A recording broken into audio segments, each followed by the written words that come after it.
नमस्कार दोस्तों, स्वागत है आप सभी का एजुकेशन पॉइंट के ऑफिशियल यूट्यूब चैनल में।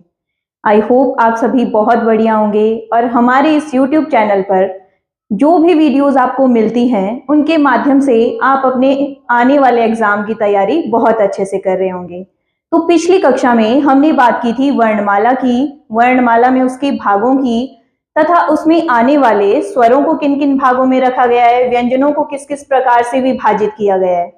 तो आज हम बात करेंगे प्रतियोगी परीक्षाओं में हिंदी जो वर्णमाला इसका पहला टॉपिक है, इससे किस किस प्रकार से प्रश्न बन सकते हैं, किस किस प्रकार से प्रश्न पूछे जाते हैं। तो चलिए देखते हैं हिंदी वर्णमाला से बनने वाले कुछ एक महत्वपूर्ण प्रश्न। बात करेंगे पहले प्रश्न की। हिंदी वर्णमाला में वर्णों की संख्या है। तो ये जो हिंदी वर्णमाला में वर्ण, इससे हमें दो प्रकार से प्रश्न देखने को मिलता है। पहला प्रश्न तो हिंदी वर्णमाला में वर्णों की संख्या और दूसरा प्रश्न हिंदी वर्णमाला में कुल वर्णों की संख्या। इसके लिए ऑप्शंस आपके पास हैं 11, 33, 44 और 52। तो जब भी आपको प्रश्न पूछा जाए कि हिंदी वर्णमाला में वर्णों की संख्या, जब बात की जाएगी वर्णों की तो ध्यान रहे उसमें स्वरों की भी बात की जाएगी, उसमें व्यंजनों की भी बात की जाएगी। जब आपको पूछा जाए वर्णों की संख्या तो आपका जो सही आंसर रहेगा, इस प्रश्न का सही उत्तर होगा, वो हो जाएगा ऑप्शन सी 44। पर जब आपको पूछा जाए कि हिंदी वर्णमाला में वर्णों की कुल संख्या, तो उस समय आपका जो सही जवाब होगा वो रहेगा ऑप्शन डी 52, क्योंकि हिंदी वर्णमाला में स्वरों की संख्या 11, व्यंजनों की संख्या 33। तो इस प्रकार जो कुल वर्णों की संख्या है वो है 44।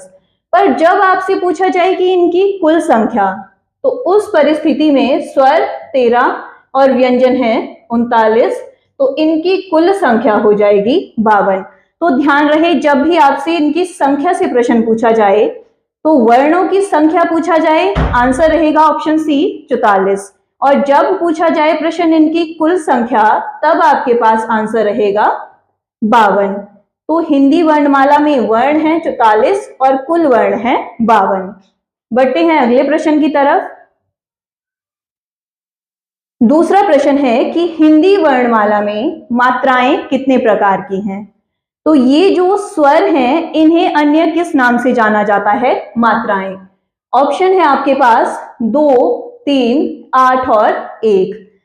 तो इस प्रश्न का जो सही जवाब हमारे पास रहेगा वो रहेगा ऑप्शन बी 3। अब ये 3 किस आधार पर, क्योंकि स्वरों की संख्या तो हम देखते हैं कितनी है 11। तो ये जो 11 स्वर हैं इन्हीं को ही आगे 3 मात्राओं में बांटा गया है।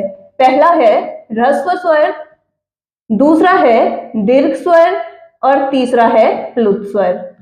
अब ये जो हमारे पास स्वरों का पहला प्रकार है ह्रस्व स्वर, इसे और जाना जाता है एक मात्रिक के नाम से, दीर्घ स्वर को द्विमात्रिक और प्लुत स्वर को त्रिमात्रिक।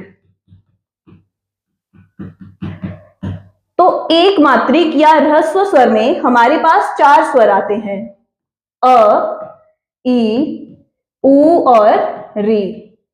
इसी प्रकार द्विमात्रिक में हमारे पास 7 स्वर आते हैं,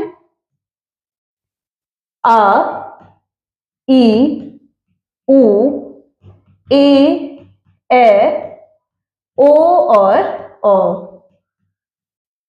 तथा प्लुत या त्रिमात्रिक, इसमें हमारे पास वे वर्ण जिनमें क्या किया गया हो, 3 मात्राओं का प्रयोग किया गया हो। तो इस प्रकार ये जो हिंदी वर्णमाला में मात्राएं हैं, मात्राएं कितने प्रकार की हो जाएंगी, 3 प्रकार की, एक मात्रिक, द्विमात्रिक और त्रिमात्रिक। बढ़ते हैं अगले प्रश्न की तरफ।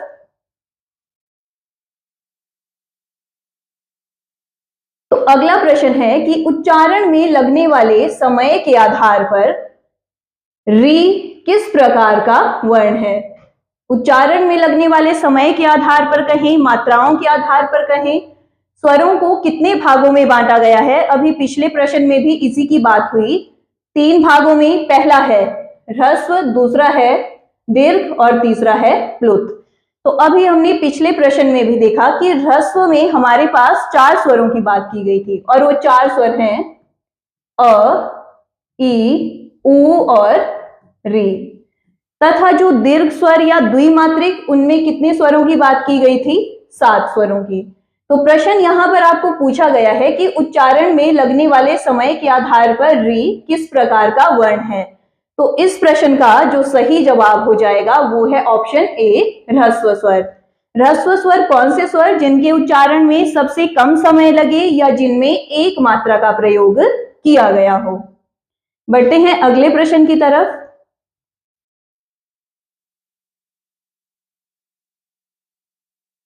दिए गए वर्णों में उत्क्षिप्त वर्ण है। ऑप्शन ए है आपके पास य और व, ऑप्शन बी स और श, ऑप्शन सी ड़ और ढ, ऑप्शन डी त्र और श्र। तो इस प्रश्न का जो सही आंसर रहेगा वो है ऑप्शन सी ड़ और ढ। वर्णमाला में हमारे पास जो भी वर्ण है, स्वर कहें व्यंजन कहे, उन सभी को किसी न किसी अन्य नाम से जाना जाता है। ये जो ऑप्शन सी है ड़ और ढ, इन्हें वर्णमाला में उत्क्षिप्त या द्विगुणी व्यंजन भी कहा जाता है। उत्क्षिप्त यानी वे वर्ण जिनका उच्चारण करते समय जीभ एकदम से ऊपर उठे और फिर एकदम से नीचे आए, या द्विगुणी जिन्हें दो प्रकार से प्रयोग किया जाए। ये जो ऑप्शन ए है आपके पास य और व, इन्हें वर्णमाला में अर्ध स्वर के नाम से जाना जाता है। ऑप्शन बी है स और श, इन्हें कहा जाता है ऊष्म व्यंजन। और ये जो ऑप्शन डी है आपके पास, इन्हें कहा जाता है संयुक्त व्यंजन।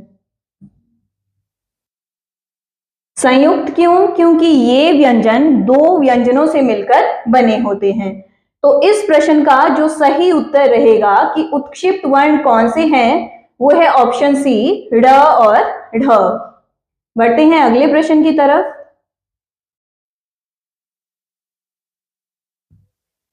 ऊष्म महाप्राण का चयन करें। ऑप्शन ए श, ऑप्शन बी री, ऑप्शन सी श्र और ऑप्शन डी झ। तो ऊष्म महाप्राण का चयन करने से पहले ये महाप्राण और अल्प प्राण हैं क्या? ऊष्म व्यंजन हमने अभी देखे कि ऊष्म व्यंजन कितने हैं वर्णमाला में? 4, श, श, स और ह। इन चारों को और जाना जाता है ऊष्म व्यंजन के नाम से। फिर इसके बाद हमें पूछा क्या गया इसके साथ कि महाप्राण।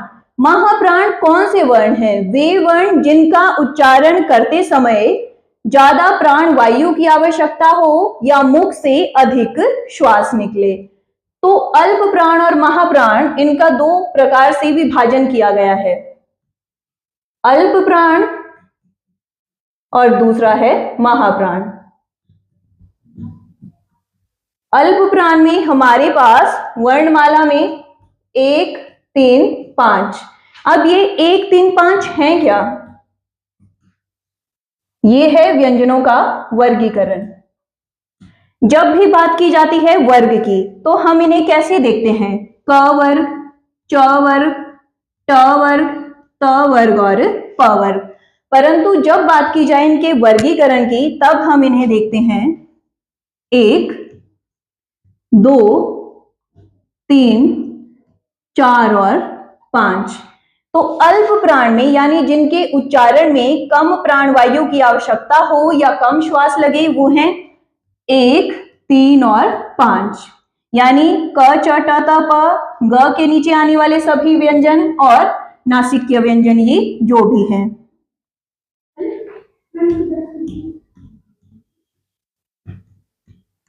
एक, 3, 5, इसके साथ य, र, ल, व और स्वर। स्वरों की संख्या कितनी? 11। और महाप्राण में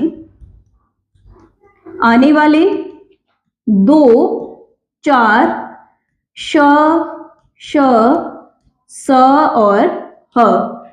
तो जैसे कि यहां पर प्रश्न आपको पूछा गया है कि ऊष्म महाप्राण का चयन करें, यानी कि आपने वो वर्ण देखना है जो कि ऊष्म भी है और महाप्राण भी है। तो महाप्राण और ऊष्म, जैसे हमने देखा ऊष्म में हमारे पास 4 हैं, श, श, स, ह, इन चारों को एक साथ कहा जाता है ऊष्म व्यंजन। तो इस प्रश्न का जो सही जवाब होगा वो रहेगा आपके पास ऑप्शन ए, श। तो इस प्रकार ये थी हिंदी वर्णमाला से बनने वाले कुछ एक महत्वपूर्ण प्रश्न जो कि आने वाली किसी भी प्रतियोगी परीक्षा में आपके लिए बहुत महत्वपूर्ण सिद्ध हो सकते हैं। तथा इसी प्रकार की वीडियोस के लिए बने रहें हमारे YouTube चैनल के साथ। धन्यवाद।